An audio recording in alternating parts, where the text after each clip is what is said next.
Welcome back to This Week in Indies. Part of honing a narrative is pacing, cadence, and rhythm. It is also part of the writing process. These are elements associated with music. So how much does music play a role in how we write? Do we utilize it for mood, pacing, process, or setting up emotion? That's the discussion we will have on this show.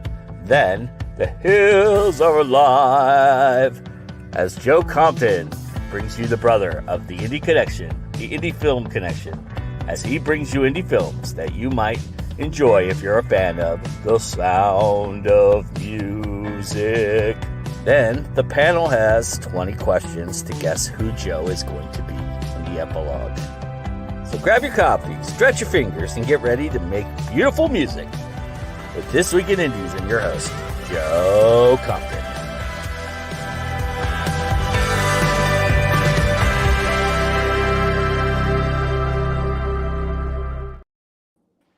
Hello, everybody. Good morning, good evening, good afternoon, wherever you are, however you are. Love seeing all your beautiful faces and seeing all the beautiful chats. Anita's here.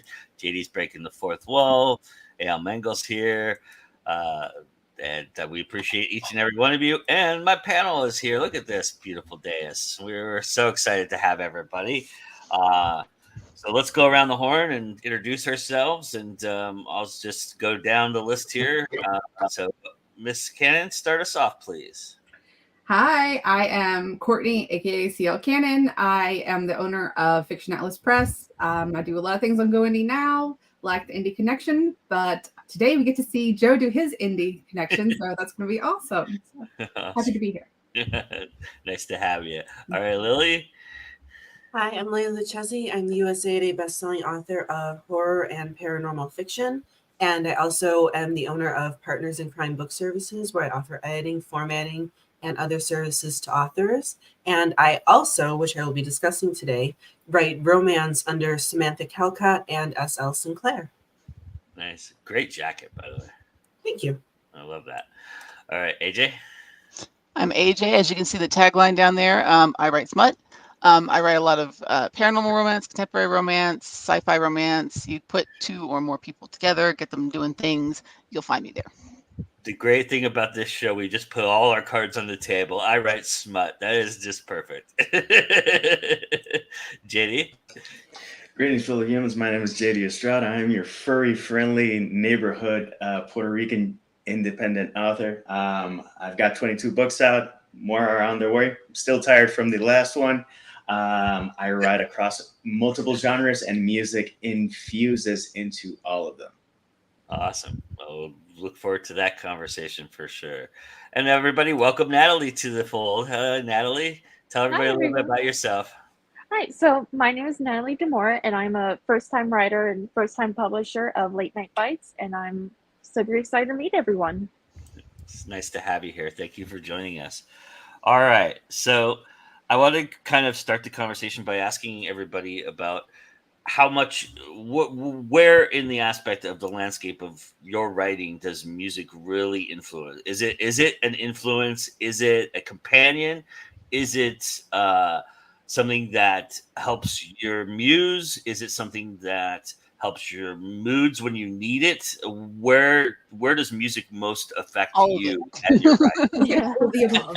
All of the above, absolutely. I constantly have music going when I'm writing. I have a playlist on Amazon Music, so I don't use Spotify, called Hella Sexy, where it's all about sex, hell, demons, all kinds of stuff, because I write a lot of paranormal romance, so it fits.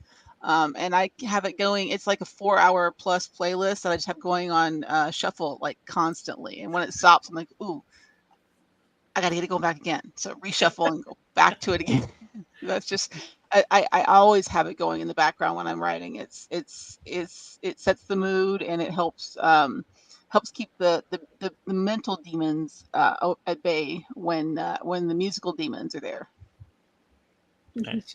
Yeah, I mean, for me, it literally does everything, because I write rock star and pop star romance, and I have all of my books here because I was looking through them last night in order to kind of refresh what I did. And yeah, music inspires everything. Music has inspired scenes in non-music books. If I wasn't a writer, I would have wanted to be a musician, but I have no talent.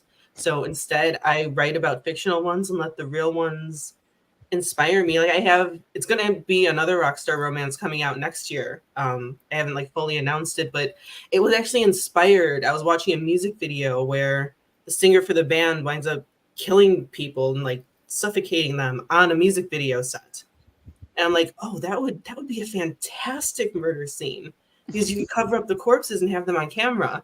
And then a dark romance novel spawned. Just what we need, more Axl Rose ideas, huh? Used to love her. If anyone knows Guns N' Roses and knows the lyrics to that song, it's disturbing. That was one of my mother's favorites.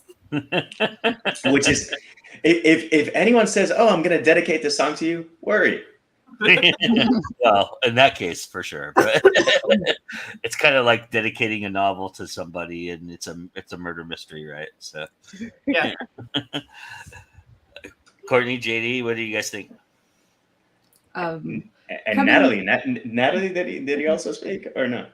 Yeah, not yet. I was kind of like on the same boat with everybody else. I use music as kind of like an anchor, where Late Night Bites is basically two songs that I've been obsessed with growing up.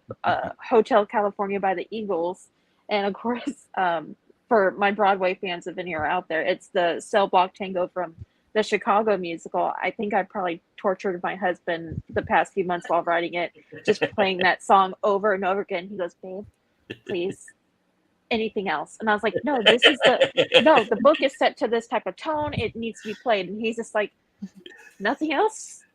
Nothing?" I was like, "Nope, this is the song, this is the tone, this is what we're dealing with." And he's like, it's like that scene in 40-Year-Old Virgin, right? Please play anything else. Anything. If I hear the song one more time, I'm burning it to the ground. Exactly. And then I was just like, all right. And then I just ended up building a playlist around the book, and he's just like, "This is better." And sometimes when I get a little sidetracked, I'll go straight back to Cell Block Tango, and he's like, "No, God, why? Why?" But it all worked out in the end. That's awesome. Courtney? I guess for me, I mean, I started out in fan fiction, and if you know anything about fan fiction is all about, like, almost every fan fiction from, I guess, the era that I was writing it, you included a song like in your lyrics with it. And so I was also someone who made fan videos. So for me, every story I've ever written has had some sort of musical connection, and I would spend hours just doing stuff like that. And so almost everything I've ever written as an adult and as in my original fiction has been inspired by a line from a song or a whole song or just the vibe that a song gives off. So I've got lots of playlists, and sometimes it doesn't really match. Like, it can be something really, like, really hard rock or something really soft for a completely different story. I don't know why the vibes are different for some things than you think that they would be. But yeah, I think music plays a huge role in pretty much every aspect of anything that I write. Okay. Characters, scenes, book titles, to motivate my flow. I can ask me about one of my books and I can tell you what I was listening to. If we go to the Human Cycle for Only Human, that was a lot of Tool, a lot of Nine Inch Nails. Same for Shadow of a Human. The thing is that for the first book, there was much more Tool than Nine Inch Nails. For the second book, The Fragile by Nine Inch Nails was in the DNA of that book. And also Blood Flowers, Disintegration, and Pornography from The Cure, which is their trilogy. To write a battle scene, I think it was in the first book. There's a track by Tool called Triad from Lateralis. I will geek out, and this is me nerding out, and you're just going to have to deal with it. The rhythm and the drive in that song, that's something that I needed. In the same book, I needed something more introspective, more slow, more pensive. And there's a song from that same album called Reflection. And it's like this mantra, like this, you're meditating almost. And I needed that vibe, and I feed off those vibes. And for me, when I'm in the utmost state of flow, I'm with the music and I'm with the pen and paper, because I write by hand. Yes, I know it's crazy, but that is what works for me. And I'm doing it, and you can see it. It's almost like I'm slightly in the spectrum, in the sense that I get into this lost sense of flow, and I'm almost rocking back and forth and doing that, and that feeds everything. But it's not just urban fantasy. It's for middle grade. Well, if you can read it, "Given to Fly," my favorite song by Pearl Jam. I wanted a book with that, and that song makes me smile so much. It makes me so happy. I was able to hear it first row in 2009. I love it. But in this, although it's inspired by that song, the DNA of that novel, it's a lot of Blind Melon, the first album particularly. It's a lot of Eels, the brighter side, the brighter songs, not the more depressing ones. And it's a hell of a lot of Elbow, which is one of my top 5 bands. I am curious for everybody, because oftentimes with influence, right? We talk a lot about this, where we have certain things that have made us writers, right? The things that influenced us as time goes on. The books that mattered, that made you want to be a writer. The movies that mattered, that made you want to be a writer. But for music, it seems a little different. Music seems to be more of a companion to that aspect of the creative brain than an influencer, in terms of, I'm afraid I'm going to be writing all of a sudden a book about the song that I'm listening to, right? It's actually more of the melody is the more of the key chain link there that kind of just sparks the brain for the creativity that you're aspiring to.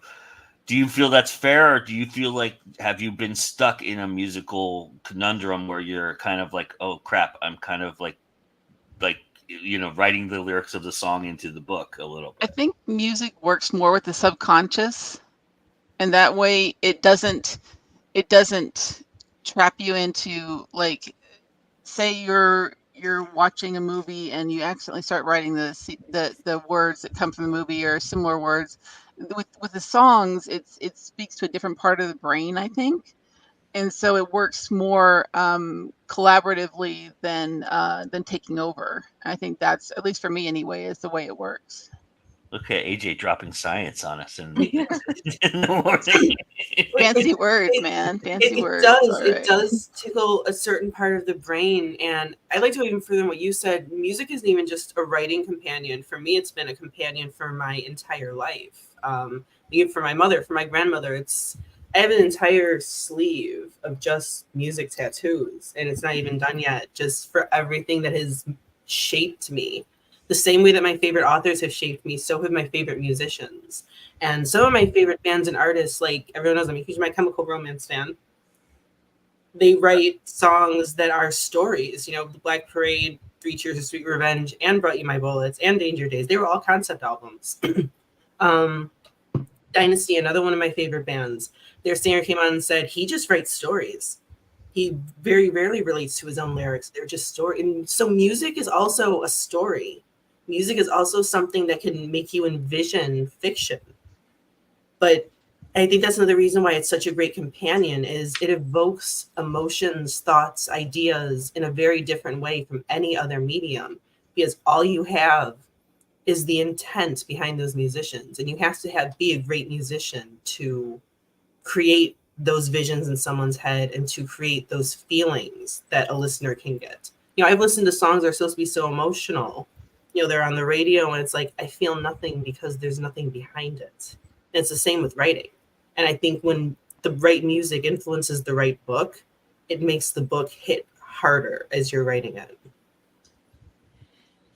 How about for you, Natalie? I mean, you have 2 very specific songs that have very vivid imagery to them, right? So how's that how's that balance for you? Is it more of the melody for you? How do you feel like the music actually influences the writing for you? So for me, it's basically kind of what AJ had mentioned. It's very medically terminology, it's the flow of the music controls basically your body, because certain music flows at certain rates of beats and everything. So your heart is just like, oh, this is a very lighthearted note, it's very lighthearted music, so I'm going to feel happy or I'm going to feel sad. And with Hotel California, the message was just like, you can check out anytime you like, but you can never leave. And it's just like, these people have like sold their soul and now they're kind of dealing with the aftermath. But with Cell Block Tango, it was more or less of like, no, they kind of had it coming because they were crappy people and they deserved crappy aftermath. So it's kind of like those two combined, and I was just like, they're kind of go hand in hand with the messages. Yeah. So, and then because with Late Night Bites, I had this nighttime DJ do like her last show on air, and every song that she's playing on air, it's all connected with, the people that are involved in the story and how it all kind of bites them in the end. For me, sometimes people fear lyrics because they can seep into their writing. To combat that fear, I actually have two characters. No, I actually have several characters based on singers. Two particularly are really on the nose. No, three. Fuck it. A lot of them are on the nose. One is Shannon Hoon. One's Lane Staley. This is particularly for Shadow of a Human. So basically, I took all the lyrics. I dumped them in a document from their songs. People say, but that's copyright infringement. If I would use them verbatim, that would be true. So basically, I crafted dialogue from the lyrics, and then after I did that, just blocking out, like when you do blackout poetry. Mm-hmm. So I did that, I compiled, and then I paraphrased every single line to make sure that I didn't have that, and just maintained enough for you to go like, is that? And for me to say, yes, that is. So that is part of it. Another part of it is that sometimes I do slip in a lyric because I found it so cheeky. In Only Human, Nathaniel at the start is having this delicious mediocre pretzel that is only a half star thanks to the brown mustard, and he remembers one time that this is better than hospital food, delicious hospital food. And if you've ever listened to the band The Eels, they do have a song called Hospital Food, because I found that hilarious. But leaning further into that, again, people fear lyrics seeping into their work. But how many times have we messed up a lyric and we know the lyric and the singer's wrong, and then you see that our brain listens to something, and then either by the Mandela effect or just us being creative and in our basis and in our core, we shift it up to something that's more relatable. Mm-hmm. To give you two examples of stuff that I've done, I'm a big fan of music. I am a kind of music geek, and I go all across the board. But sometimes there's a lyric that I hear and I go like, there's something there. There's a song called One of These Things First by Nick Drake, Brighter Later. I'm not even going to read the lyric. Listen to the song and see. And I listened to it and I was like, okay, so it sounds like he said it. So I read it in the soy sauce on a broken sushi plate. that made it into one of my poems. For Elbow, Guy Garvey's a brilliant lyricist, but sometimes because of his wonderful thick accent, you can hear stuff that's not there. So there's a song from Takeoff and Landing of Everything that's called This Poor Blue World. It's the first track off that album. It says, you'll see the coldest star in the arms of the oldest tree, and you'll know to come to me. The thing is that I heard something else. So I'll set this up, and then the last line. The unknown slowly becomes charted. New treasures reveal at all locations. The boon of time rewards the eager sailor, and sails swell with something pure and free. So really, when it comes down to it, you're nautical to me. So I took, and you'll know to come to me, and it became you're nautical to me, and it took on its own meaning. And I do that all the time. That I'm listening to something, I go, like, they can't be saying that, and I look at the lyrics, and I go like, definitely doesn't say that. But I'm going to write this because that's a good line. And I'm doing that all the time for different things. So don't fear. Your favorite band has a famous one in Yellow Bed Letter that everybody gets wrong all the time. That nobody understands the very first part of that song. And there's like a whole TikTok stream about how people the very first for it. Mm-hmm.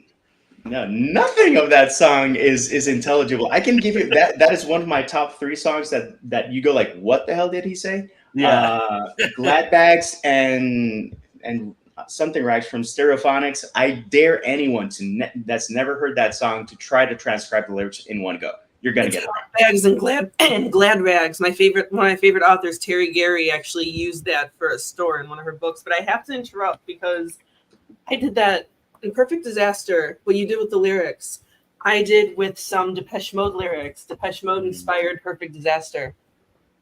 And when you read Perfect Disaster, you'll go through, and if you're a Depeche Mode fan, you'll be like, wait, that sounds like, is it? No, it's not. Yes, it is. And I also did that. I didn't think I'd need the cover here for my novel Acts of Contrition, which is currently in the Depraved set for just a few more days. The Dynasty song, In the Arms of a Devil. I changed a couple of the lines, and one of them is, I have wholly been possessed, in the arms of a devil I rest. And you'll see a couple of that changed a little bit because it's a religious trauma, dark romance. But anyway, I didn't know anyone else did that, because I do that.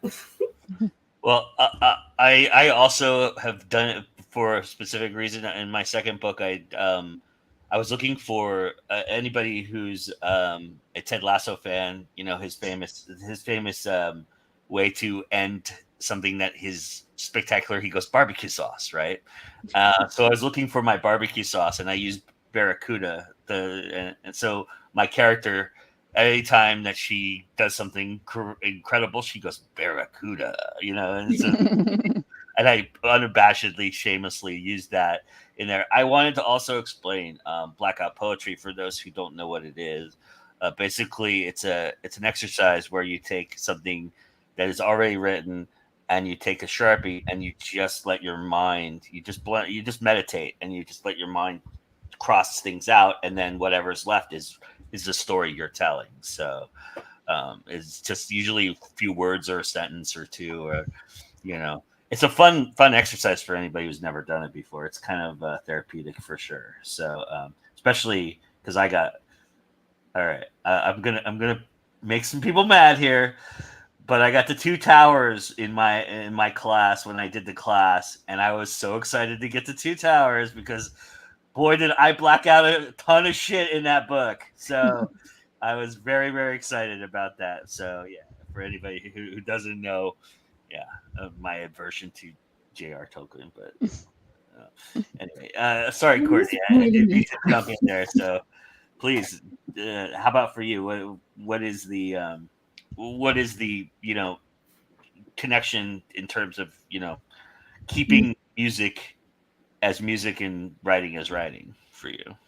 Well, before I get to that, I think it's really funny that you mentioned blackout poetry, both of you, because I just did blackout poetry with my creative writing, my class. I just taught them that like last week. Oh, and we had a lot of fun of it. And I had never done it before, so I did my first one also, and I found it really fun. I got to do Gatsby though, so it was really nice. That's another good one. We're connected. I love Gatsby, but it was like a great one. Like the way that Fitzgerald flows, it had so many good words that I could use. But anyway, as far as for me, I think it really depends on the song and what I'm writing, because I've taken things like the title of a song and made that the title of like a story I'm writing, and like the premise of it is completely different from what the song is. Like The Midnight City is a short story I wrote one time, and it's about almost like an afterlife kind of deal. It was you go to the Midnight City is almost like a waiting place, I guess, before you move on. And I just took that from this very upbeat song called The Midnight City. I can't remember exactly who sings it, but I played it on repeat a million times. And I just kind of got that from that while I was writing it. It was a very more depressing kind of, I guess, depressing with hope at the end sort of story, but it had nothing to do with the song other than the title. But then I also like, I don't know if you know the Richard Marx song Hazard. I've got a vampire story I'm writing for that. And I just took a couple lyrics, and it became like, he waited for her by the river until the sun goes down. You know that line? It just became about him making a fledgling vampire and coming back for her, and things like that. It took on a completely different meaning than the original meaning of the song. And then there are some things that I just listen to that are just the vibe, just the flow, like AJ said. It's just for me, it just kind of depends on what I'm doing with it, I guess. And JD offered here in the chat, well, there's a scene in Shadow of a Human where there's a song called Mosh for the Pigs. Yes, it is a nod to them. Yeah. I could tell that right away when I read that. Yeah. I listen to the scores in classical. Andy says, I listen to scores in classical music or anything without lyrics when I write. Typically, I set something that sets the mood, which helps me visualize the story in mind, which helps me write. And then there's poetry everywhere, even where there is supposedly none. Yes, absolutely. That's kind of the point of the exercise in a lot of ways, right? So also it's kind of, if you just let it take over your mind, like just meditate, right? Just don't even think about it, and you just start blacking out. The universe will speak to you in that respect. I know I'm getting a little woo woo here, but it is true. I find it very true that the message that is trying to be sent to you, you discover through that kind of exercise too. So, or the creativity that you're searching for, right? And yeah, JD says I have a March of the Writers playlist that's ever growing.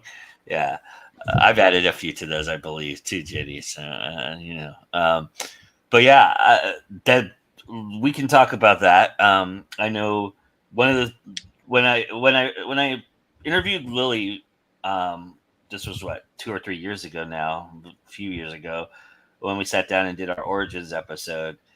Something that struck me was that Lily published playlists in her books, which is something I had never seen until that point. And now everybody does it, and to the point where Mr. Estrada even has. Is that right, JD? You have a Spotify playlists that go along with your books and stuff like that too. Is that right? I have specifically for Given to Fly and for other novels. I do have a playlist, and it's helped me to organize how I want the story to flow. So there's going to be a scene that's influenced by this or something like that, and it's just something that for certain projects it makes sense and things just click more. Plus, I can listen to the music and get into the groove and know what beats I have to hit. So, I mean, how much of that are you thinking about? I mean, because that's kind of, I mean, for you, Lily, obviously it's an influence, and all of us who have a playlist, we put a playlist together. It's an influencer, but ultimately it's our influencer. It's an internal influencer, and for us to put it out there externally, we're actually exercising our marketing brain, right, Courtney, in that respect. So, how much are you thinking about that aspect when you're writing? That this song influenced me. I want to let people know that this song influenced me. Is that something that you guys think about? Are you hoping that you're just utilizing it as an Easter egg that hopefully people will find? I mean, Lily makes it pretty overt, but she doesn't tell you what song influences what area. She just lists the playlist. So I'm just curious how much of that you're thinking about. My playlists, they actually do, for the most part, go in order of how it goes. Don't tell people that. Don't tell people that. But to say it's like I'm doing it for a brand thing, it's not. It didn't start out that way. It just started out as, well, at the time, like you said, not many people were doing it. Someone else in the publishing house I was with at the time had talked about putting one in hers. And she had suggested, she said, if you guys use that, and at the time, really nobody else did but me, was using a specific playlist. So I'm like, yeah, I'm gonna put that in there. But it wasn't really for a branding thing. It was just, I want people to feel what I felt while I was writing. And music, I see my books as movies in my head, and these playlists serve as a soundtrack. But I actually, like GD, I'm going to start including Spotify codes inside my books where you can just hold your phone up. You can hold your phone up and scan the code, and it'll take you right to the playlist and start playing it while you're reading. So that's what I want to start doing. I want my books to be a fully immersive experience, and music is the biggest part of that for me. For me, I love hiding Easter eggs, and I tell people some of the ones that I hide so that they dig deeper. Yeah. One of the biggest compliments I can ever get as a writer is for someone to read my books more than once. And I've had people who read one of my books this year, then 3 years or 4 years later, they reread it and they go like, hey, quick question. And by the way, if you ever have a question about any of my books, you can write me. That makes my day. Quick question: is this because of this and that? And I go like, why do you ask? And then they tell me, and I go, you're exactly right, or you're close, or something like that. Just because people like those nuggets. In terms of making playlists, I don't advertise them. I could, just because I think it would be fun for people to know what was in it. And sometimes I do share it because I want people to know the song that was there for something more emotional. For Given to Fly, for the intro, for the prologue, the song Apollo by Hum is there, and it, with the exception of one of the lyrics, it has the exact feel that I want people to have when they start reading. It's a little melancholy, it's a little sad, but it's very beautiful. And that's what that prologue is. And when I write middle grade, I tend to do that from time to time, have something a little melancholy, because not sad or depressing like Charlotte's Web or stuff like that, but a little melancholy, a sprinkling, a little dab of melancholy. Yeah. Natalie, you made your songs pretty overtly available that they're an influence for you. The two songs that you mentioned, especially. So, are you thinking about that as far as marketing goes, or is that how you're trying to get people to kind of take a look at Last Bites, or is that just coincidence idea? Well, it was mainly when I started writing it. The first idea was to kind of have the book styled out as like a horror jukebox mixtape, where each chapter was like about a certain song, and it had all types of shenanigans in there. And I was like, well, that's a little bit too much. Let's back it down a little bit. And then it became about the DJ playing songs, and then shenanigans start happening within the chapters based on each song. Mm-hmm. Even though the story has the theme of Hotel California and Cell Block Tango, each chapter has a different song associated with it. First, it starts out with Bad Moon Rising, which kind of is like, oh, there's some bad shenanigans about to go afoot. And then there's one chapter where it has Who Made Who by AC/DC playing. And then there's another one where it's My Girl by Nirvana, their live covers playing. And it just, each chapter, it sets up a different tone of like, oh, this is the song that's associated with this character, and these are like the story that's mixed up with the song, and then their background, it combines together, and it's just like, yep, that's, the song is connected with them, and that's kind of how they meet their demise. And it sets the flow, because I know Lily, she mentioned that she did a playlist with her book, and I was like, I didn't even think about doing that. I just did it on YouTube, so whenever I go to write the chapters, it's just there to set the tone. And I was just like, but yeah, I just had each chapter associated with a different song that met with different characters. How about for you, AJ? My playlist that I listen to is so long. Like I said, it's like a 4-hour playlist. So I don't put it on my books, because it'd be like, meow. And that's why I don't use Spotify. Because since I use a different platform, it's harder for me, because most people use Spotify. So of course I have to be weird and not use that one. I don't either. I use YouTube Music. That's what I use. Yeah. I use Amazon Music because we get the Prime and all that stuff, and that's like I can just have my Echo in the car. I have Echoes in my cars.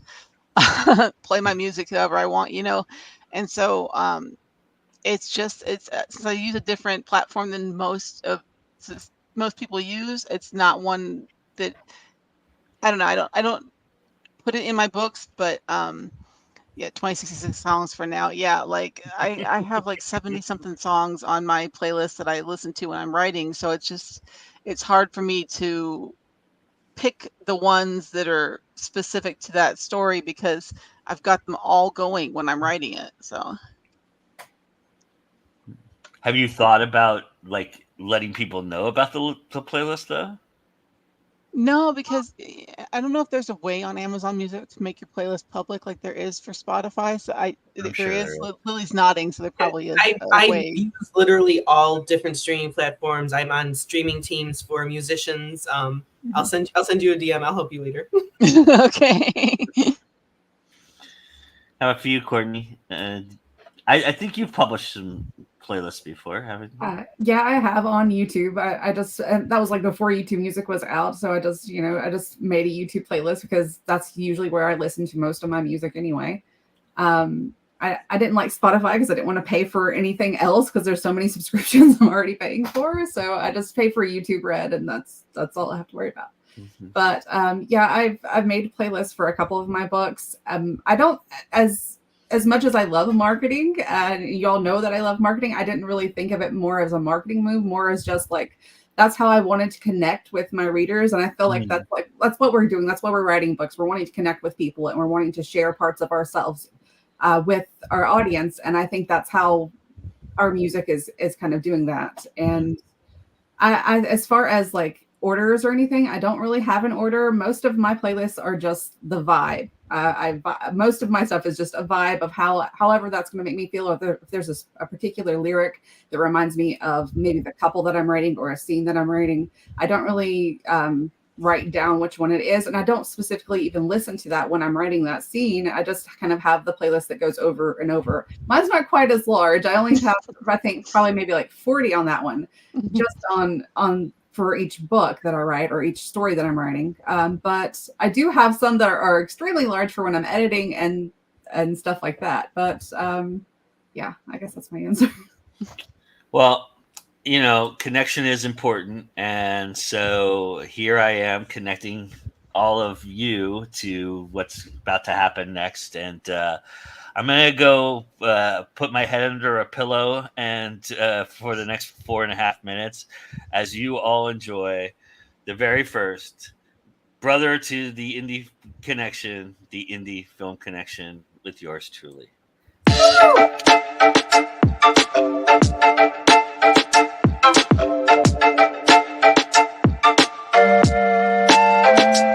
Joe Compton here, bringing you your very first Indie Film Connection. And I have indie films you might enjoy if you're a fan of The Sound of Music. Directed by Robert Wise and told by Maria Von Trapp. The very first film I have for you is Tommy Battles the Silver Sea Dragon by filmmaker Luc Chirac. Tommy Battles the Silver Sea Dragon is a musical drama of a man's struggle to overcome the guilt of his mother's death. On a quest for absolution, Tommy finds himself on trial in a courtroom crowded by his inner demons.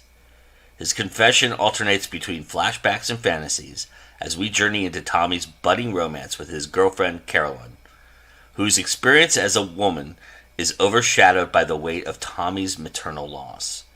Dream and reality blur as the prosecutor and his agents infiltrate Tommy's memories, dragging him back to the courtroom of his convoluted psyche. Can Tommy break the cycle of guilt before it destroys him and the ones he loves? The next movie I have for you is Hedwig and the Angry Inch by filmmaker John Cameron Mitchell. Hansel Schmidt is a gay East German teenager who loves rock music and is stuck in East Berlin until he meets Sergeant Luther Robinson, an American soldier. Luther proposes marriage to Hansel, persuading him to have a sex reassignment surgery in order to leave communist East Germany for the West as his wife, as that was the only legal solution. Hansel's mother, Hedwig, gives her child her name and passport, and finds a doctor to perform the genital surgery. The operation is botched, however, leaving Hansel, now Hedwig, with a dysfunctional 1-inch mound of flesh between her legs, the titular Angry Inch. Hedwig goes to live in Junction City, Kansas as Luther's wife. On their first wedding anniversary, Luther leaves Hedwig for a man. Hedwig subsequently develops a relationship with a younger man, Tommy, becoming his mentor and musical collaborator, only to have Tommy steal her music and become a rock star. The film follows Hedwig and her backing band, the Angry Inch, as they shadow Tommy's tour while exploring Hedwig's past and her forced sex reassignment surgery. The next film I have for you is called Once by filmmaker John Carney. A vacuum repairman moonlights as a street musician and hopes for his big break. One day, a Czech immigrant who earns a living selling flowers approaches him with the news that she is also an aspiring singer-songwriter. The pair decide to collaborate, and the songs they compose reflect the story of their blossoming love. And the last movie I have for you is called Stuck by filmmaker Michael Burry. Imagine being stuck in a subway car far beneath New York City's bustling streets. Feel the frustration at being detained, the mild claustrophobia as the world is reduced to one small space, and the anxiety of being confined with complete strangers who may not be the best society has to offer. Think drug dealers, criminals, and the like. This is a situation 6 strangers find themselves thrust into. Front and center of that situation is Lloyd, a mysterious homeless man and regular subway rider who may or may not be insane. He is also far wiser and deeper than it appears to be. As a subway car rattles along the track, Lloyd is joined by Eve, an intelligent, career-oriented African-American woman, Roman, a hardworking, undocumented Hispanic juggling multiple jobs to make ends meet, Alicia, an aspiring dancer with a deep secret, Caleb, an artist who knows more than he's letting on about Alicia, and Sue, a grieving music professor who is struggling to see the good in life. Uplifting original music numbers in Stuck allow each character to tell their own unique story. Through these songs, it becomes apparent that the preconceived notions these strangers had about each other at the beginning of Stuck are as far from the truth as possible. As with all human beings, there's more to these characters than initially meets the eye. That's all for me this time on the Indie Film Connection. We'll see you again soon. Bye for now.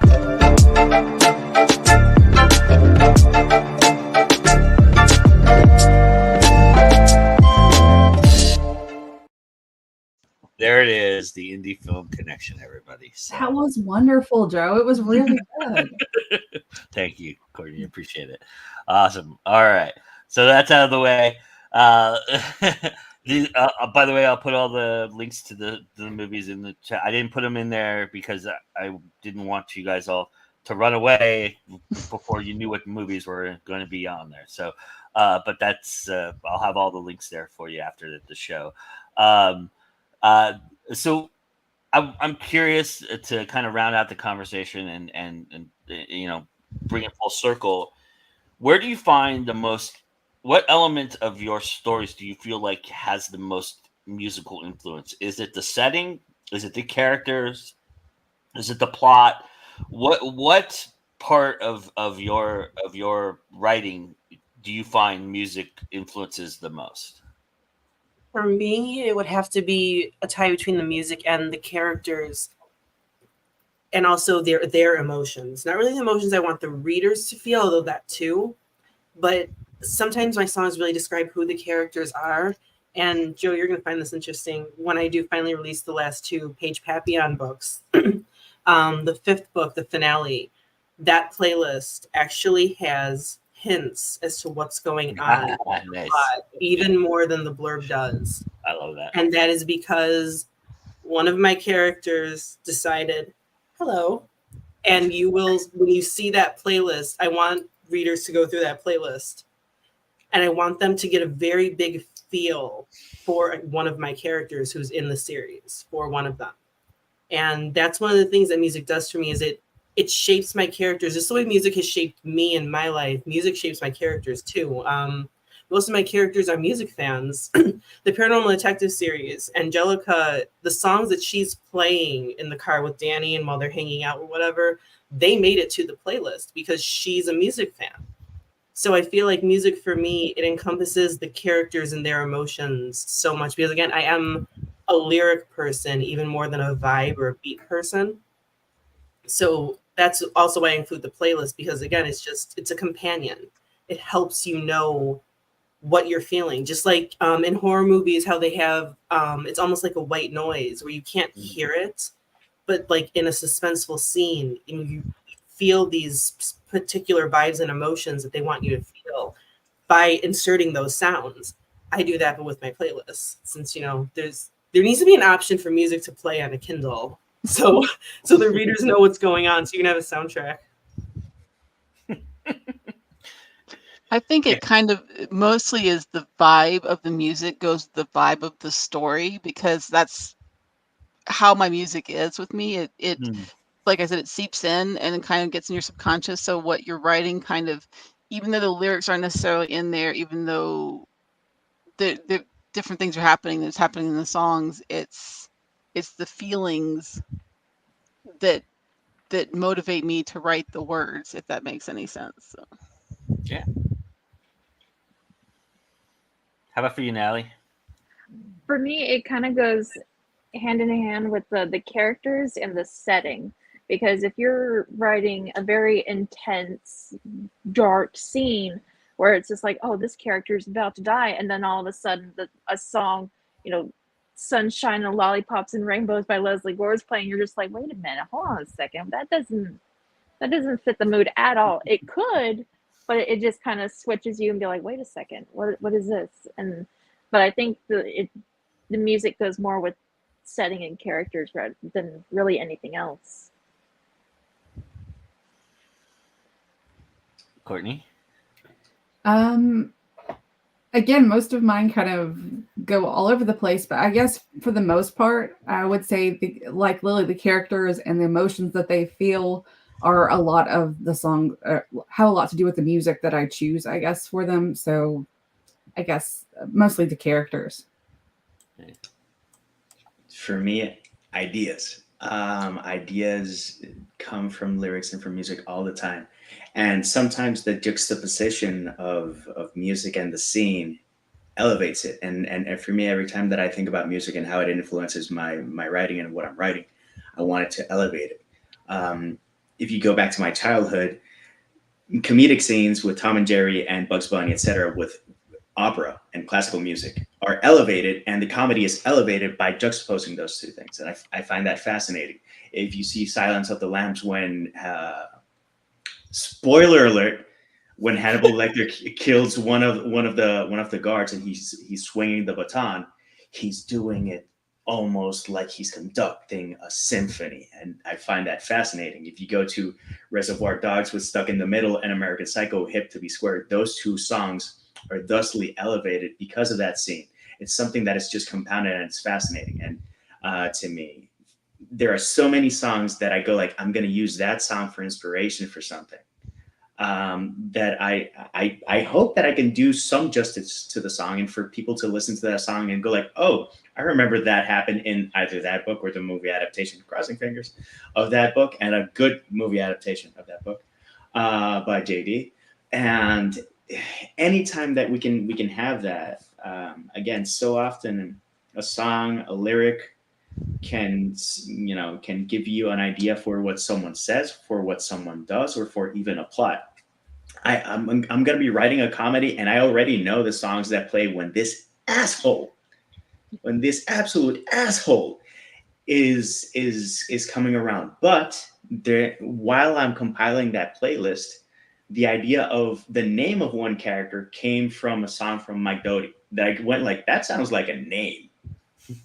And then I look at the lyrics and I'm like, that's a word, that's not a name. But if I break it down thusly, that's a name. And then the idea of the entire character went like, bam, just because you had the flow, just because you had the rhythm, just because you had the style. And again, so many ideas come from song lyrics and from songs, with lyrics or without lyrics. And sometimes people say that the lyrics suck, etc. But I don't know how many times I don't know Icelandic or Holandish from Siguros, but I listen to that music and that evokes emotion. And for me to try to capture that's the challenge, and that's my driver, and that's my inspiration. I go like, I need to do this justice, and then you write it and you go like, that hits the mark, or you got to go like, I can push it a little more. I think I can make it closer to that feeling I get when I listen to that. And again, it's something that drives me as a writer and as a human. Nice. All right, one last question, and then I'm gonna torture you all with 20 questions. So I'm curious in terms of when you figure out the mood of whatever you're doing based on the music that you're playing or whatever, however that comes about. Has a song while you're writing popped into your head, or some kind of music popped into your head that changed that initial thought process?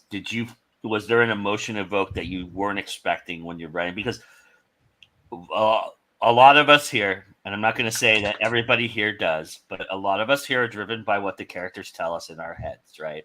And so I would imagine to mess with you sometimes, because my characters do this. They'll mess with me. They'll go, no, you know what? I want to feel happy in this scene. So you got to find me a happy song, right? And all of a sudden, everything shifted, right? So I'm curious if that's happened for you, and how you resonate with that. How do you deal with that?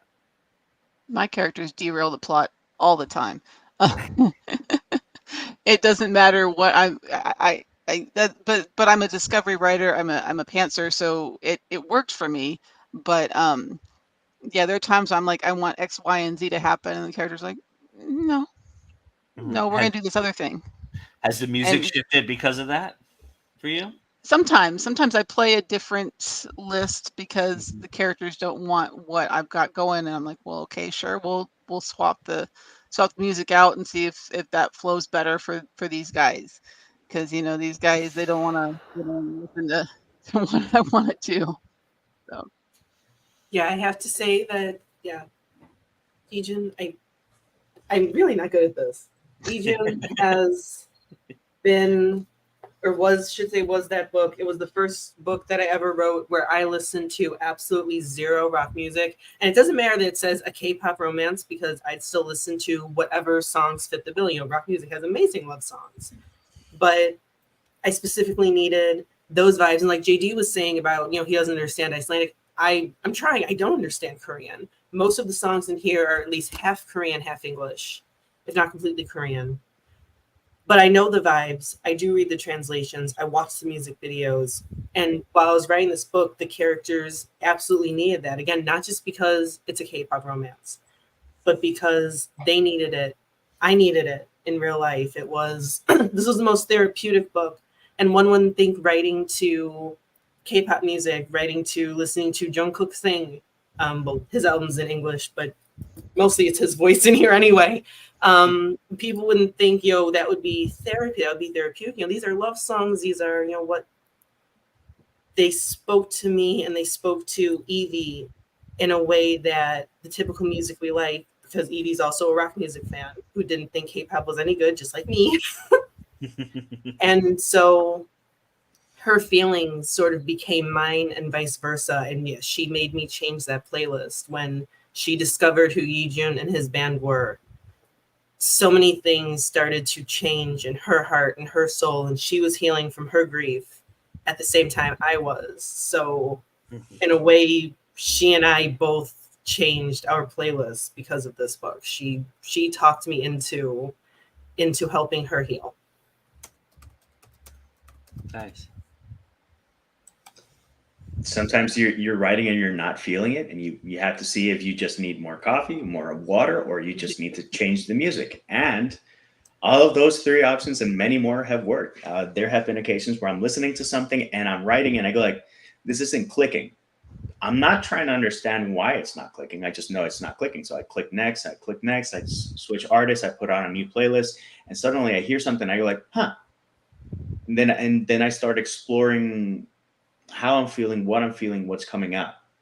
And when the output starts to match what I think it should be, and it feels right because it's all intuition, then I know that I'm on the right artist. And if I have to latch onto that song so that I don't let it go, which has happened, I'm normally bouncing from one song to another, but sometimes I just have to lock into that vibe, that song, that rhythm, that cadence, the way that the song is lyrically phrased. Some characters I have that are very wordy. Others are more staccato, more short bursts of messages and stuff like that. And the music often reflects that. And it's my medium. I'm trying to channel the spirits of this story. And this candle and this sage is not working. So give me some incense and do something else. And you just keep shifting until something clicks. And when something clicks, you don't look for an explanation. You just lean in. Cool. Natalie, Courtney? You go ahead. I was gonna say, because there's times where, as I'm writing my stories and everything, and I'm hearing it playing in my head, And I'm just like, well, this type of song, it doesn't mesh well with this. And then you kind of have to go through like 100 different songs and 100 different playlists and be like, what is this song? I think there's, at the start of the book, I started it with like a distorted version of the Love Roller Coaster, that Roller Coaster of Love song. And I was like, it's not, it doesn't click. It's not, there's nothing there. And I ended up going through like 5 or 6 other songs. And then finally I picked Mr. Crowley by Black Sabbath. And I was like, it's nice. Perfect. That must be one hell of a scene if you're using Mr. Crowley, though. But. Oh, yeah. it definitely sets the tone to the shenanigans that follow a foot. So, Nice. Courtney?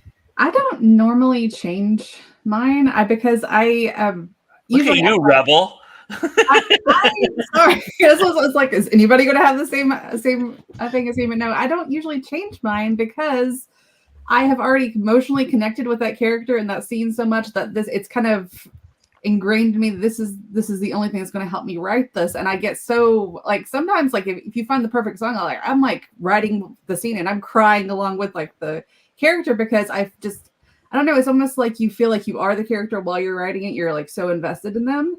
And I don't know if that's weird, but that's the way I feel sometimes when I'm writing for them. And I haven't had one that's, I've of course had characters that went from, I'm going to be this main antagonist and I'm going to be a bastard the whole time to, oh no, we're getting a redemption arc and we're going to have 3 more books. So it's not that I haven't switched things up. It's just that I guess I attach that song so much to that character or that scene that I don't feel like I could write them without it, I guess, if that makes any sense. I don't know. Natalie, you mentioned Who Made Who earlier, and I was going to actually mention this to kind of wrap things up because this gives me an opportunity to do something that I love to do on this show, on any show that I'm on. But and you'll see in a second what I mean. Everybody will know who's a fan of these shows. But AC/DC is one of Stephen King's favorite bands, and it makes sense because AC/DC does not know how to end a song. Neither does Stephen King know how to end a novel. Sorry, bud. Yep, it's just true. But I just wanted to do that to make to have that up there. So, yes. This is the first time I've been on here, and I have not mentioned Stephen King once. It was you. This is the first time I've been on any show that I have not mentioned Stephen King. I have to get this in here at least once a show. So, all right, y'all ready? So I'm gonna do you all a solid here, okay? This is the epilogue, everybody. My 5 panelists here are going to alternate and ask me 20 questions to figure out who the hell I am, because I am a different person right now, and they have to figure it out. It is a character. It is a fictional character, or maybe not. But I will give you one bit of advice. It is based on a very, very famous and weird ass song that if you heard it, you would know who this character was. So that is where I'm going to leave it. And then you all, I don't, this could be chaos if you want, or we can just go down the line. Courtney, Lily, AJ, JD, Natalie, y'all can ask. Let's do that first. Every one of you asks one question, and then you guys can just rattle off until you get to 20 or until you figure it out. So, Courtney, why don't you start us off with the questions? Have you killed anybody? Yes. Are you human? Yes. Are you from a book or a movie? Both. Are you male, female, or male? Other? Natalie? I'm thinking,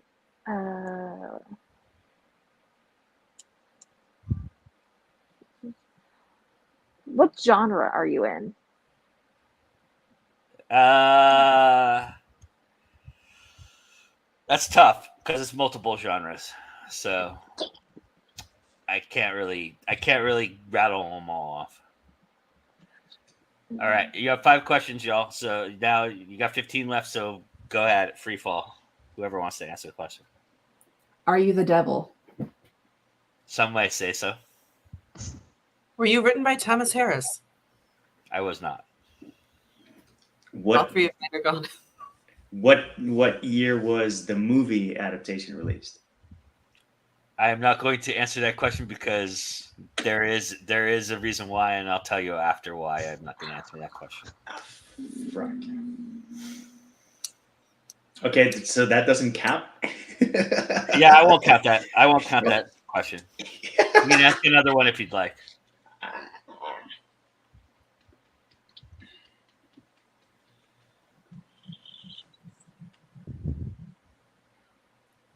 What's your nationality? Honestly, I don't know. I would guess European. I would guess some kind of mutt, European mutt. I don't know. It's hard because it's vague for this character. Okay.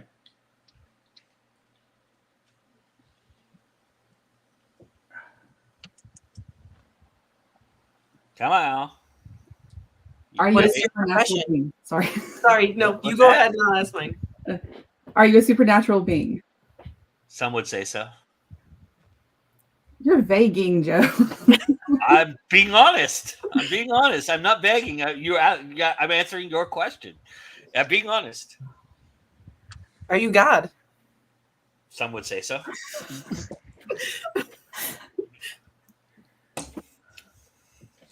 You all are going when you find out who it is, or if you figure it out, you're all going to go, "Oh yeah, now my question makes sense." These are good questions, but you just have to go with the flow of what I'm telling you. Aside from killing people, what do you do for a living? Besides killing people, well, he doesn't do that for a living. I'm a dream maker.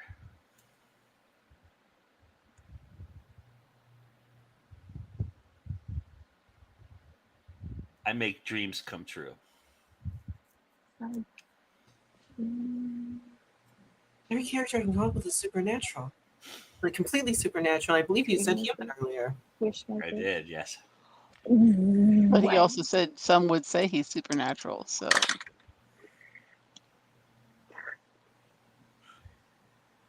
What is his name? What does that mean? Was it a movie or a TV adaptation? I think it was both. No, it was. We asked if it was book or movie, and he said both. But is it just movie? No. Fuck. What does that mean? I'm not Googling. I love watching your brains all work here. It's really funny. You're at 12, by the way. This is real riveting for the audience, everybody. So, good Lord, why do I keep thinking of that Daryl Van Horn from Witches of Eastwick? I keep thinking of that one. I was like, that's not even in the same boat as what we're thinking of.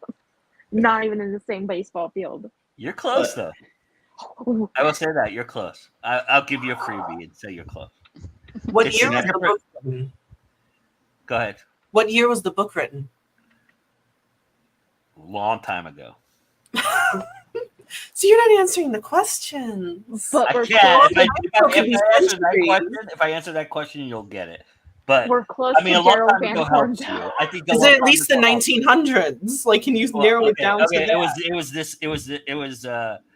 It was not this century, but the previous one. So okay, that helps. That helps. I'm not going too far back into classics. Yeah. No, this is. I think the first time it was published was the 60s or 70s.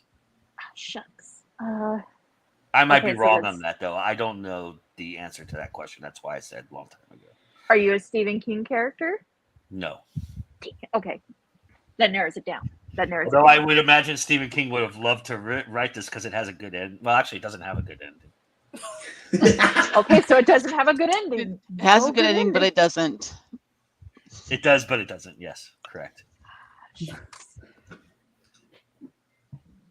I imagine people are watching and going and who guessed it already and yelling at us right now. Yeah, there's nobody's put it in the comments yet. So like the commercial for Milk, the guy that just studied Aaron Burr, and he was like, "Oh, bro!"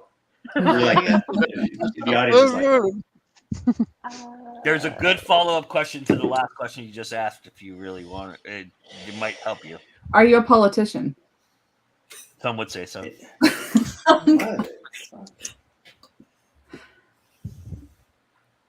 Do you deliberately do this? This is not one of those questions, so this has nothing to do with your character. Did you deliberately do this to drive us crazy? Sort of, but I mean, I almost thought you would get it pretty quickly. So I'm kind of. Would it be Damien from The Omen? It is not. Okay. And that's a counted question, guys. If you're guessing, I'm going to count it as a question. Especially if you phrase it as a question. But if we don't, you all get one guess. So if you use your guess, you use it. But if you phrase it as a question, that's not counting as a guess. Let's put it that way. Okay. But you are using a question if you do that. Okay. So it's a double-edged sword. I'm gonna shut up now. You have 16. People. You have 4 more questions, y'all. You have killed people. You could be a politician. You might be human. Some people would say you're supernatural. I said no. I did say I'm human. You are human. Some people would say, "Oh, that makes it even weirder." Yeah. they said me, you could be God or the devil. I could be, yeah. In some people's eyes. And it could be a politician. Profession. In some people's eyes. I want to guess a profession, but I don't want to waste a question. You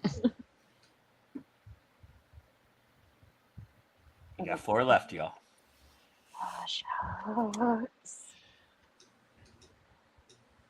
Character like Dan Bond. You shut down every single character. Can we buy a vowel? That's not a question. That's not a question. That doesn't count. Okay, yeah. I won't count that. I'm terrible at these things. Were you written by a man or a woman or someone of indeterminate gender? Man. That counts. And the book was published in 1964, just so you know. Okay. I haven't moved long enough. Hold on. Okay, so did mine count? Mine counted as a question, so I still have a guess, but the guess wouldn't count. Correct. As a question. You have a guess, but you don't. You if you phrase it as a question, then you're using a question. I'm gonna give you my guess, and if not, then I'll just opt out. But is it Paul Atreides? It is not. Fuck.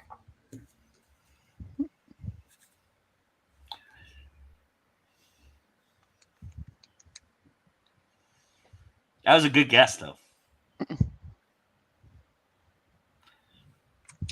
You're all gonna kick yourselves so bad. You got 3. You got 3 more questions, everybody. I'm trying to think of what books were written in that year. Don't look it up. You're gonna drive yourself crazy. I mean, yeah, no, there are too many. There are too many books. You said 60s and 70s. I'm sitting there like, oh fuck. And they're all about supernatural human beings for most of the 1960s. Trust me. Oh yeah. I've read. That's why my brain's just like. In fact, JD just mentioned one, although that was 70s. But Anita thinks she knows.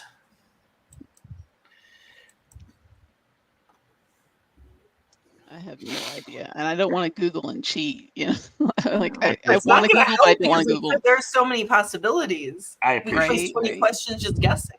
All right, come on, guys. You have 3 more questions, and 4 of you have a guess. What industry do you work in?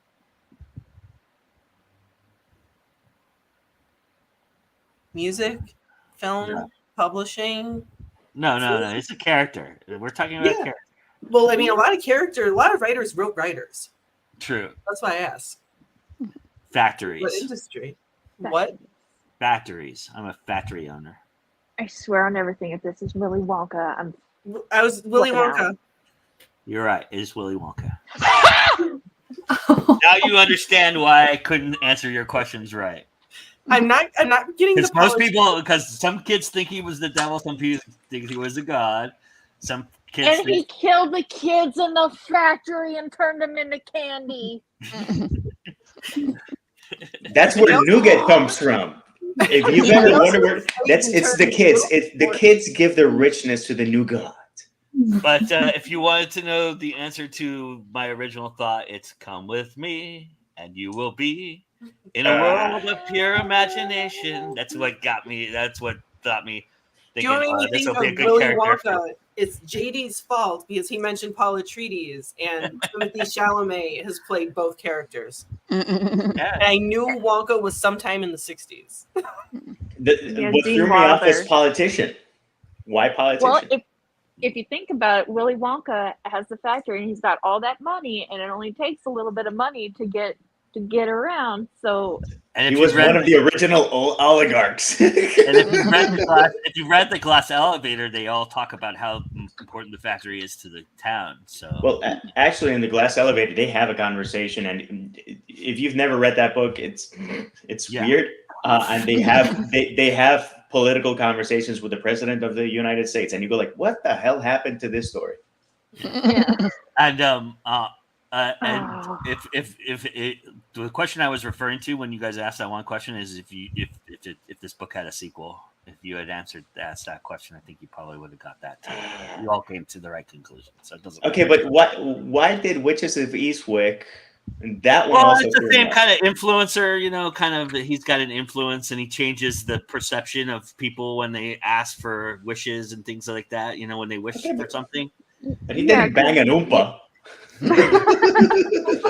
Well, he had mentioned it was a supernatural being. It was a book to movie, and then he was male, but semi sort of possibly European and god dream maker. And I was just like, I swear on everything, this is Holly. This is Daryl Von Horn from Witches of Eastwick. I'm flipping the table. But then Willy Wonka came around, and I was like, son of a gun, Willy Wonka. Of all people. Congratulations, guys. Good job. All right. So let's go around and tell everybody where they can find y'all so that people can go and check your stuff out. We'll go the opposite direction now. So Natalie, tell us where everybody can check you out. So you can find me on Substack, which is on a mobile app that all authors can come to, and I'm also on Opportunities, started by Angela Eureka Smith. And you can also find me on Facebook as Natalie Renee. It'll have my book cover on there, and find me right there. Awesome, JD. Humans, JD Estrada writer. If I'm on the social media platform, it has that name. So just do that search. Also search, Double O Bananas, because you always have to go a little bananas. If you want to celebrate Hispanic Heritage Month or Latin Heritage Month, there's a big conversation of what is the correct terminology, and the thing is that they're all correct. And you don't necessarily need something that's Latino infused. You can explore your humanity with Beyond Human, Shadow of a Human, and Only Human, the Human Cycle, which I finally finished. It is a hearty series. Wait, listen to this. That's bang for your buck. If you want to support me and my writing, first off, review any and every place that you can. Second off, support local bookstores in Puerto Rico. I normally refer people to Tazas y Portadas. If you see what I'm posting, you will find links to different small businesses. I will always prefer for you to support a small business than another behemoth, because they have enough money and these people need to make it so that I have a place to do events. Awesome. All right, AJ? I'm AJ Mulliken. You can find me at ajmulliken.com. You can find me on Amazon. Most social medias, I'm just at AJ Mulliken. I didn't grab it on Facebook, or I grabbed it and forgot where that profile is. So, but you can find me ajmulliken.com/author, has all my links on there. Find me on all the places and get the books and do the things and absolutely review. That's what keeps us going, knowing that people are enjoying what they're seeing and reading and all that. Awesome. All right, Lily. You can find me as Lily Lucchesi on all social medias, Twitter, Instagram, Facebook. I also have a website where you can sign up for my newsletter. And if you like all things creepy, weird, vampiric, and a little bloody, you will love Lily Lucchesi. If you like romance, you will love my Samantha Calcott pen name. I write everything from sweet to BDSM. And I also write as S.L. Sinclair if you like your romance on the very dark, depraved, and taboo side. I have a little something for everyone. And I also run, as I mentioned earlier, Partners in Crime Book Services. You can find us on Facebook. If you're an author, if you are even a PA who needs to contact me for your author, I offer many, many different services, and I love working with new people, and I'm currently taking clients right now. Awesome. All right, Courtney? You can find me on clcannon.net or fiction-atlas.com. I'm also all over social media as CL Cannon or CL Cannon author, except for Snapchat, which I will never use. I need to get back on TikTok, but I am on there. I just never post anything. But if you'd like to just look at all of my reposts of all of the stuff that I'm currently hyperfixating on, you can follow me over there. I am working on some YA fiction that I hope to have published next year, and had a great time today. So awesome. All right, everybody. So each and every week that I'm hosting, I will represent an indie out there. This is MB Media, I believe, is what he used. MVD Media, maybe. It's Milton Davis. He just did an anthology Kickstarter for this. I can't see the whole thing. It says Space Funk. It's Space Funk, and it's got a lot of my friends in it and a lot of really great authors and writers, and it is exactly what you think it is. It is craziness in space, and I have the link in the description if you want to check it out. But Space Funk is what I'm representing today. My name is Joe Compton, and this is Going In Now. If you're here for the first time, congratulations. Thank you so much for finding us. And please, if you feel so inclined, you enjoyed what we're doing, we do a lot of these shows all week long. We've got a lot of great stuff happening. Tomorrow night, I have a spotlight on the Multiverse Convention, which I've been doing all for the last 4 months. The Multiverse Convention is one of the premier events in Atlanta, Georgia in October, and we're so happy to be a part of that experience for everybody. And so we've been interviewing artists and stuff like that, and you can check that out. That is at 6 p.m. Eastern on Monday. And then at 9 p.m. Eastern on Monday, I have been told it will finally happen. Sickness aside, both Vanessa and Sherilyn had different time periods where they couldn't do it, but Vanessa has her conversation a cocktail show with Sherilyn Kenyon, who is the guest of honor at Multiverse and a prolific New York Times bestseller, USA Today bestseller. She writes romance and fantasy. She's adverse to the romanticy, but that's kind of how I would describe a lot of what she writes, and she's very prolific.